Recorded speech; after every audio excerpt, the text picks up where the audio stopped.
All right. Good day to you. My name is Arnold Munez, and I will be your MAPEH teacher of the day. Last time around, we were able to discuss about uh, Southeast Asian music, particularly Malaysia. All right. I can still remember, class. That was Malaysia, the country that is a multi ethnic and a multicultural, which played a very important role in, of course, their music development, no? And we also learned that it has so many influences coming from Malay, Chinese, Indians, Iban, Dayak, Kadazan Duzon, and of course Eurasians. And we're able to know that Kuala Lumpur is one of their, if not one, their capital, the federal capital city, and one of the most populous city in Malaysia. Yan po ang Kuala Lumpur. And we also found that, learned the Petronas Twin Tower is found in Kuala Lumpur, the tallest twin tower of the world. And we're able to know their categories in music, the classical and folk music, and the syncretic or acculturated music. So yun, ang dami nating natutunan sa Malaysia. But today, we will be discussing about the music of Thailand as part of the Southeast Asian music. So hang on there, class, and we'll proceed right away. But before that, I would like to introduce my background, which is, of course, one of the landmarks. See? One of the landmarks of Thailand, which is the Wat Arun Temple. And you can find this Wat Arun Temple along Chao Phraya Riverboat. Yon. So, tingnan nyo. Super ganda. I think it's nighttime. So the river that you can see is actually the Chao Phraya River, and of course that landmark there is the Wat Arun Temple that you can only find in Thailand. Ayun. So without further ado, let's proceed. Yun. You're actually looking at Thailand national flag. Mhm. Yun. So makikita niyo yung Thailand dyan sa gitna ng Myanmar, Laos, Cambodia, napapalibutan ng iba't ibang uh, countries in the Southeast Asian region or Southeast Asian countries. Yung Thailand, napakalaki. Thailand is known for being the sole nation in Southeast Asia that has never been ruled by a Western power. Napakaganda. So wala, hindi natalo itong Thailand when Western countries or Western powerful countries, uh, yung gusto nilang i-invade or i-colonize ang Thailand, but they weren't able to do that because saging nga resilient din itong mga Thais. It is for the reason that the country is also called Muang Thai. Hindi Muay Thai ha, kasi yung Muay Thai laro yun. Muang Thai, which means land of the free. Land of the free. Unlike sa atin po dito sa Pilipinas, yung Philippines po ay talagang napakaraming colonizer from Spaniards to Americans to Japanese. Of course, these two Western powers, the Americans and the Spaniards, who really tawag nito, naging yung manifested yung kanilang mga influences sa atin culturally, including music. Yun. And history and geography indicates that Thai music is a conglomeration of Asian influences. So, ano nga bang conglomeration? Meaning po nun, class, meaning nito, class, conglomeration is tawag, a collection. Ayun. A collection of Asian influences nandun sa Thailand. Its musical principles and elements are basically derived from Chinese music, while its musical instruments are inspired from the Indian and Indonesian strings and gong chimes. The Thais combined and adapted this to their culture and created their own unique music in a way. Meron na silang sariling ano noon kasi nga of all the influences they were able to come up with their own distinct and unique musical culture. So, huwag niyo kakalimutan na Chinese talaga ang kanilang influence when it comes to music and the musical principles and elements. Malalaman natin mamaya yan. And Bangkok is the capital and the most populous city of Thailand. It is known in Thai as Khruang Thep Mahanakhon or simply Khruang Thep. Yun. Kung masyadong mahaba yung Khruang Thep Mahanakhon, you can call it Khruang Thep. Yun ang tawag sa Bangkok. Sige. Ito yung sinasabi kong Wat Arun Temple na you will find that one along Chao Phraya River. Napakaganda. Though it looks like gold in the night because of the what do you call this one? The warm lights that of course ginagamit dyan para ngayon reflection ng structure na yan, but it's not really gold or whatever. In the morning you will find it ungold or not gold.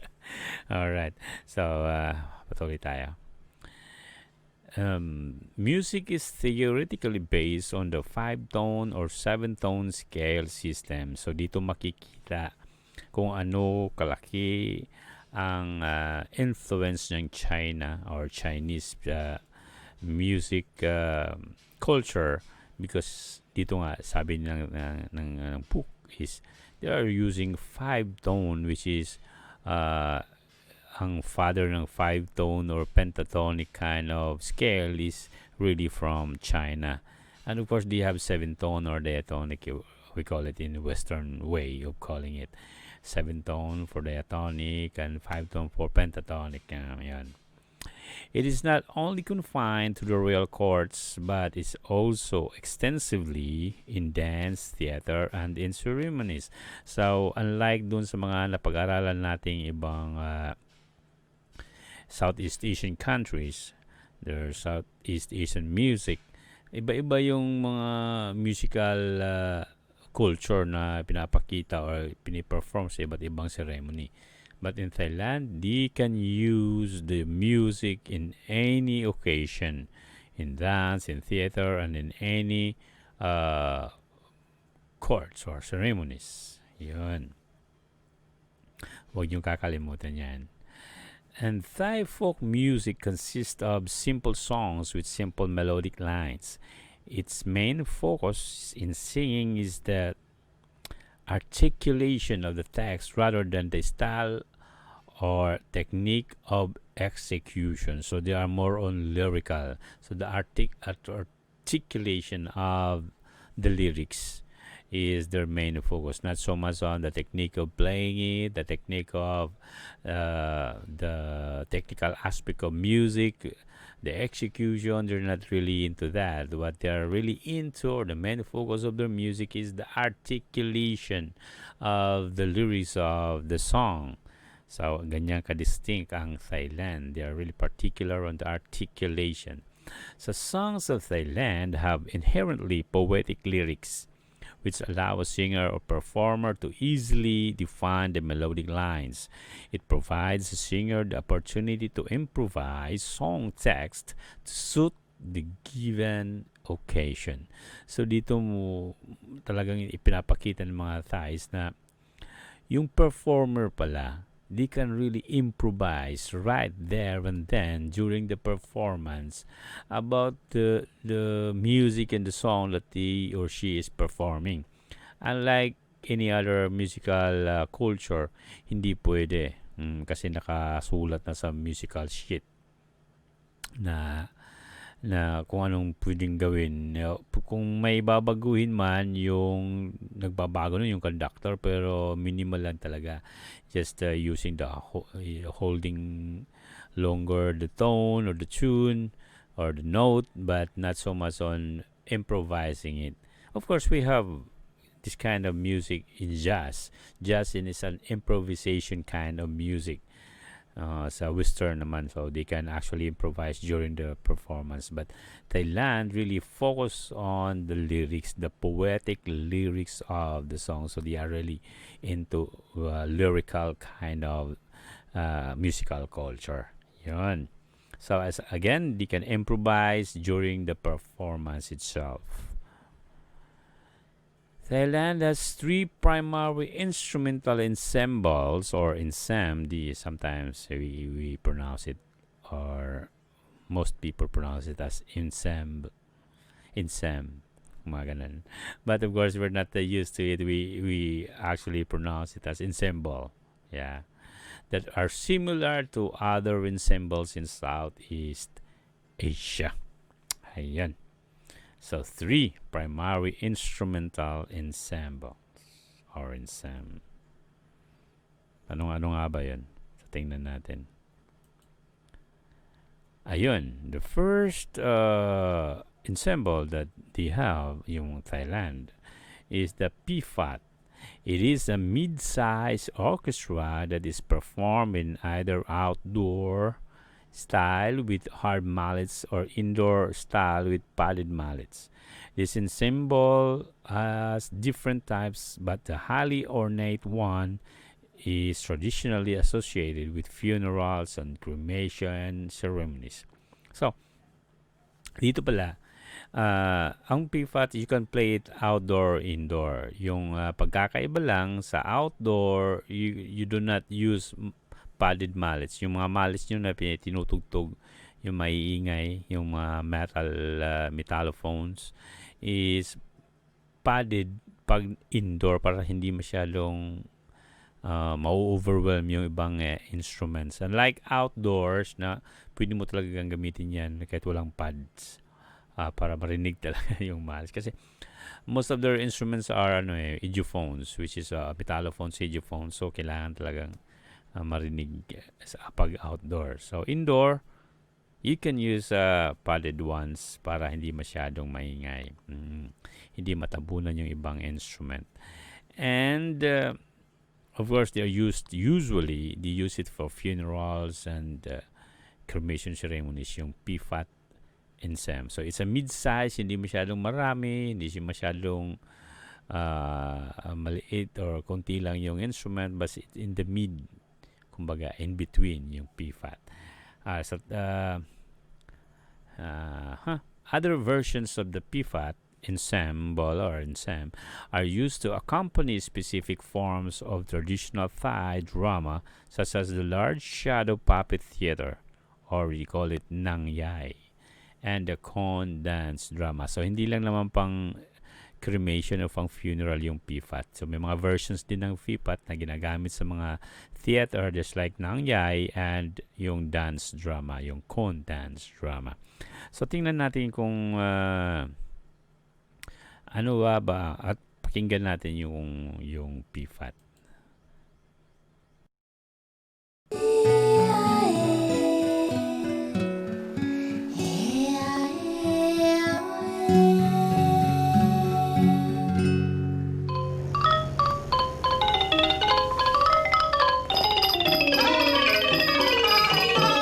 So dito makikita na they're actually outdoor.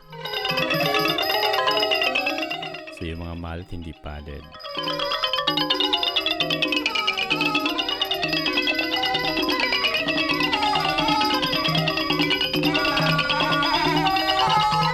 Super ganda.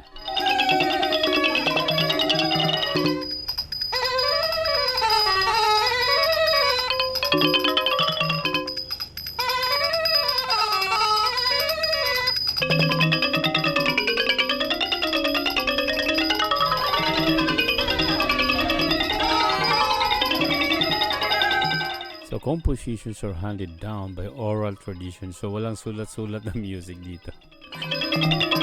All you have to do is to teach their children how to play it. Yun, the names of composers are kept. So yun ang Piphat na talagang super ganda. Mid-size, and they're using mallet at hindi palid, di ba? And of course, we learned that wala namang musical composition na nilalagay doon. Wala rin mga composers na nilalagay. All those playing come from handing it over through oral. Yung sinasabi lang na mga tinuturo lang orally. Yan. So, yun. Let's proceed to the next ensemble, the Khruang. A Khruang is an orchestra that combines some of the percussion and wind instrument of the Piphat with an expanded string section. This group is primarily used for indoor performances and for accompaniment of stick puppet theater. So dito yung pagkakaiba naman ng Khruang sa Piphat ay dito is pang indoor lang ng Khruang. Tsaka expanded na yung string instrument ng ginagamit sa Khruang. Makikita nyo pa rin yung mga Piphat musical instrument doon sa Khruang, but expanded na yung string instrument, may idinagdag na. So makikita natin mamaya-maya kung ano ba ang idinagdag doon, no? And ito ginagamit sa mga stick puppet theaters yung Khruang. So tingnan natin kung pakinggan natin ang Khruang. Khruang, napakahirap naman, no?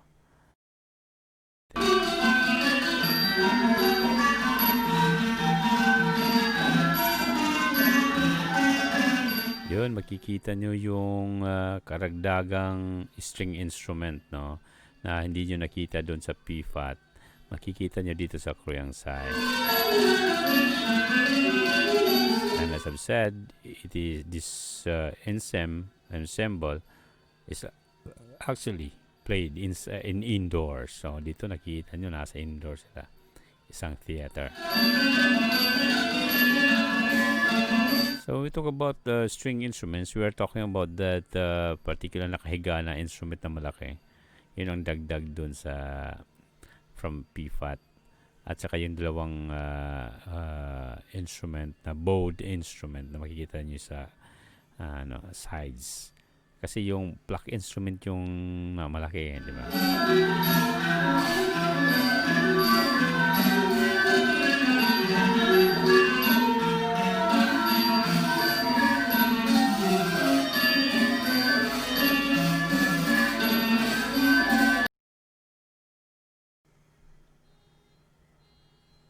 Ayun. So, yun ang Khruang. Then, let's proceed to next ensemble. Ito Khruang pa rin to. Yun ang sinasabi ko dito. Makita nyo sa arrow. Yung gitnang instrument at saka yung dalawang string instrument. Bowed string instrument.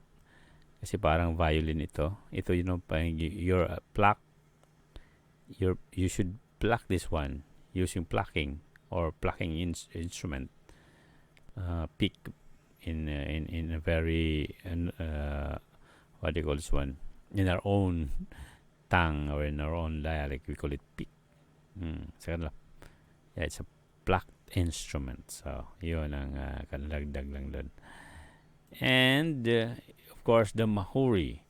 This ensemble is traditionally played by women in the courts of central Thailand and Cambodia. Because of this, instruments for this ensemble are historically smaller. However, regular size instruments are used today. So, before kasi, Mahori is played by women. Kaya maliliit yung mga smaller versions ng mga instrument. But now, no more kasi nga both female and male are already playing Mahori. So wala na kayong magkikitang maliliit na versions ng kanilang mga instrument. But the regular size ones na. Alright? So, tingnan natin kung how a Mahori is played or performed.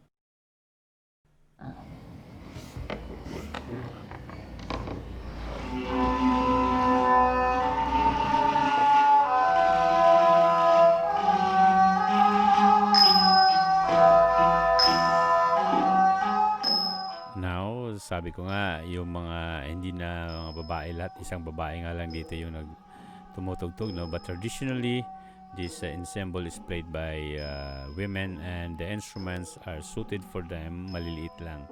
But now you can see male are playing it at napakalaki ng mga instruments. So, yung guitar, yung black nga na guitar. Yung mapapansin nyo, class, yung isang malaking string instrument na sa gitna dati sa Khruang wala na dito. Nandito na lang yung isang bowed instrument at isang plaque na hindi mo makikita sa Piphat, hindi mo rin makikita sa Khruang. So, ito na yung distinction na ng Mahori.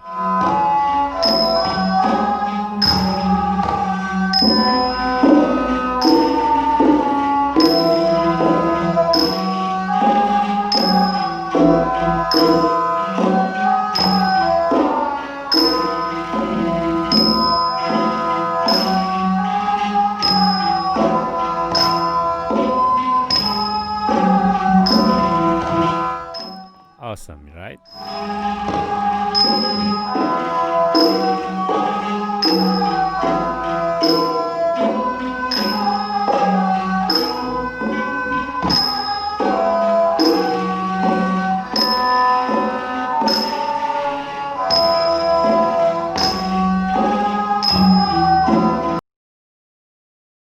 There you are. Now, dito na makikita yung vocalist performing with Mahori is usually accompanied by susamsay. Yung mga accompanist na nasa likod, they're called susamsay. Pag may isang vocalist na ginagamit dun sa pag tugtog o pagkanta ng Mahori. So, yun. And let's see. Let us see kung ito na yung Mahori na sinasabi natin. Ayun. Alright.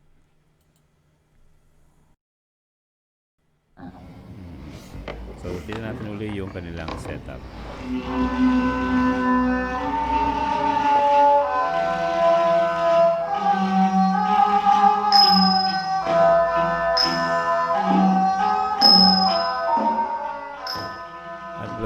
Malimutan yung malit na sinasabi ko, yung maingay dyan na kailangan mong yung talagang maririnig mo talaga yung metal tinging niya or something ting, something like that. So yun ang mga malit na sinasabi ko na pag indoors tawag nito, ginagamitan ng padded or ng pads para hindi masyadong maingay. Pag outdoor, pwede mong hindi mo na gamitan ng pad. Kasi talaga maririnig mo talaga yan. Super ingay. But of course, it's music. It's a musical noise. Hindi naman masyadong noise kasi music. Alright? So, yun. Tingnan natin dito. Alright. So, yun. At narinig natin at nakita natin yung musical culture ng Thailand. Of course, iba't ibang places ng Thailand kagaya ng nasa likod ko. Sana makapunta tayo dyan. So, we're able to know the three ensembles of Thailand na piniperform at ginagamit hanggang ngayon. Yung pagkakaiba-iba nila, yun pa yung kind of differences, yung Piphat being performed for series of funeral ceremonies or cremations, and yung Khruang Khruang Sai. Yun, napakahirap kasi nga i-pronounce, di ba? Na the same instruments from Piphat but meron ng pagkakaiba kasi expanded na yung string instrument na involved. Meron ng malaking nakahiga na string instrument na pluck instruments, of course. At yung Mahori nga na may vocals na ginagamit. At saka ang kanilang musical culture na talagang into lyrical something, di ba? Poetic by nature. So they focus on the lyrics of the song, the articulation of the song rather than the technique or the technical aspect of music, di ba? So yun.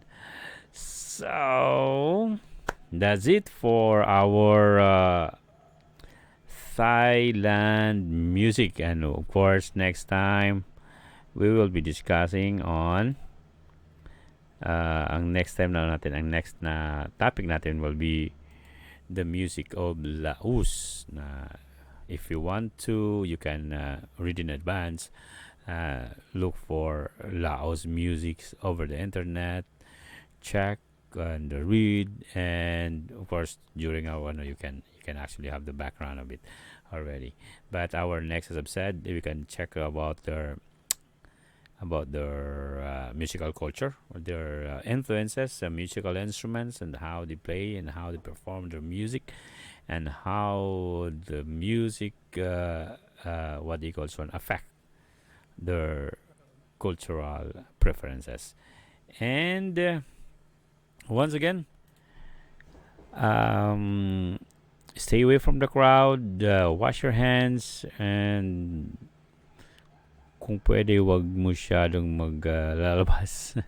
Stay at home if possible. At kung yung mga, if ever may mga may mga gagawin sa labas, be sure na to follow the safety protocol of the COVID-19 kasi nandun pa rin po ang problema sa COVID. Yan. Once again, my name is Arnold Muñez, and of course, your MAPEH teacher of the day. See you again next time, and I love you all.